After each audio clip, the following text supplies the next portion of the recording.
तक आपने चुनावी रैलियों के लिए कई आपने तैयारियां देखी होंगी, कई रूप देखे होंगे, भीड़ देखी होगी, हजारों लाखों की भीड़ वाली रैलियां देखी होंगी, छोटी छोटी जनसभाएं भी आपने देखी होंगी। लेकिन कोरोना काल ने सब कुछ बदल दिया है जी। अब रैलियों का अंदाज भी बदल गया है, रैलियों का चुनाव प्रचार का तरीका भी बदल गया है। वो बड़ी बड़ी भीड़, बैनर, झंडे गायब हो गए शायद, क्योंकि कोरोना काल में इस नए तरीके से ही अब रैली चल रही है और इसी नए तरीके को अपनाने में सबसे आगे चल रही है बीजेपी।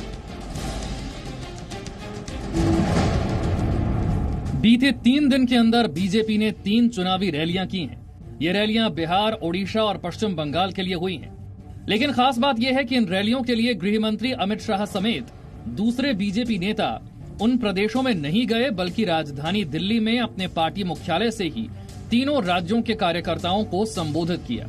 ये मुमकिन हो सका है वीडियो कॉन्फ्रेंसिंग के जरिए।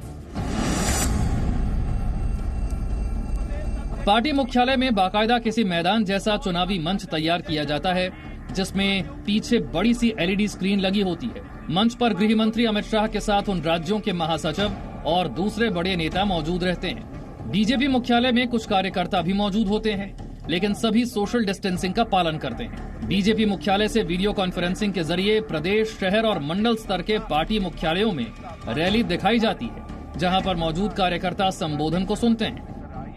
खास बात यह है कि वर्चुअल रैली से पार्टियों के खर्च में बचत तो होगी ही, साथ ही इसका संदेश भी ज्यादा से ज्यादा कार्यकर्ताओं तक पहुंच रहा है।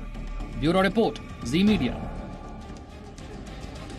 तो आपने देखा कि किस तरह से इन तरह की सभाओं में वर्चुअल रैली करने के मामले में बीजेपी जो है सबसे आगे इस वक्त चलती नजर आ रही है, निकलती नजर आ रही है। वैसे वर्चुअल रैली के जरिए आज गृह मंत्री अमित शाह ने पश्चिम बंगाल के लोगों से भी संवाद किया।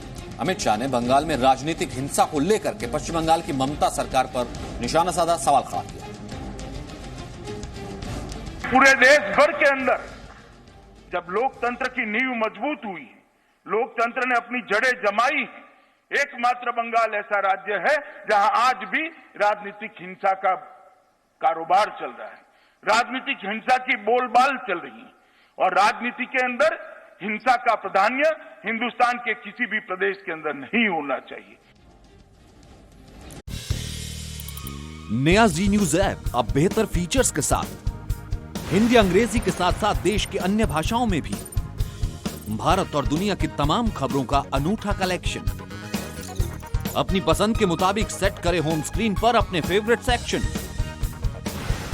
साथ ही हमारे एडिटर्स द्वारा चुनी हुई दिन की बड़ी और खास खबरें। देखें जी न्यूज लाइव कभी भी, कहीं भी। मनोरंजन और सूचना से भरपूर वीडियोस,